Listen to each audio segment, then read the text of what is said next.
very, very tough criticism of Ron Paul, despite his earlier vow he was going to stay positive. Listen to this.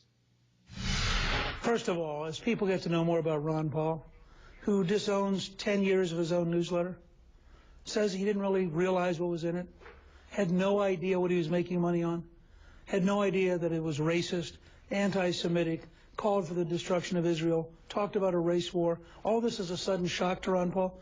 There'll come a morning people won't take him as a serious person.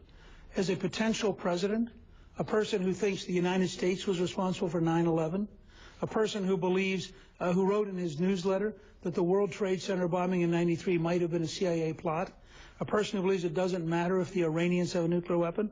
I'd rather just say, you look at Ron Paul's total record of systemic avoidance of reality, and you look at his newsletters, and then you look at his ads. His ads are about as accurate as his newsletters. Now, if he were to get the Republican nomination, let's say he were, could you vote for him?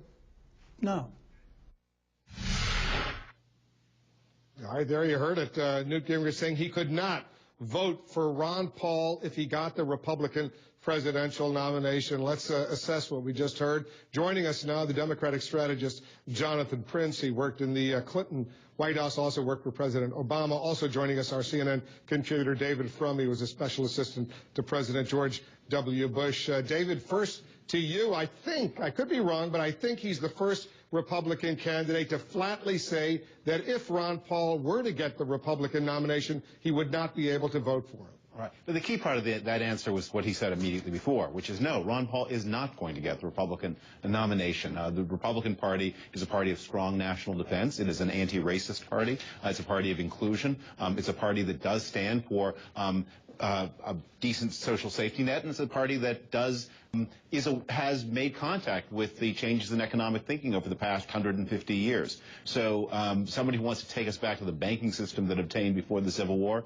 no, that person is not going to get the Republican nomination for president. I don't think we have to worry about it too much, although it may make for a fun night in Iowa. But it certainly, Jonathan, I don't know if you're familiar with the Ron Paul supporters out there. They are very, very devoted. They're very articulate. They work really, really hard. This is going to antagonize a lot of them. It took guts, I think you'll agree, for Newt Gingrich to come out as strongly and as adamantly against Ron Paul as he just did.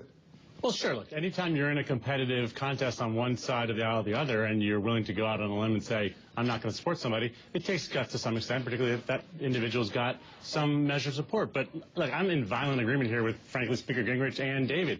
Ron Paul is not going to win the nomination, ought not to win the nomination, and is not going to be president of the United States. This is a guy, as David pointed out in an op-ed, who is not only, who didn't use racism that comes from the kind of well of ignorance and fear, which is bad enough. This is a guy who was racist by design with, malice and knowledge of forethought. This is not good stuff. And frankly, a lot of his supporters, because, he's flown under the radar for so long because he doesn't have a chance to win the nomination, a lot of his supporters are not really aware of all that stuff. They're, for legalizing drugs, and he picks up some young support. They don't know the kind of things that he's dealt with in the past.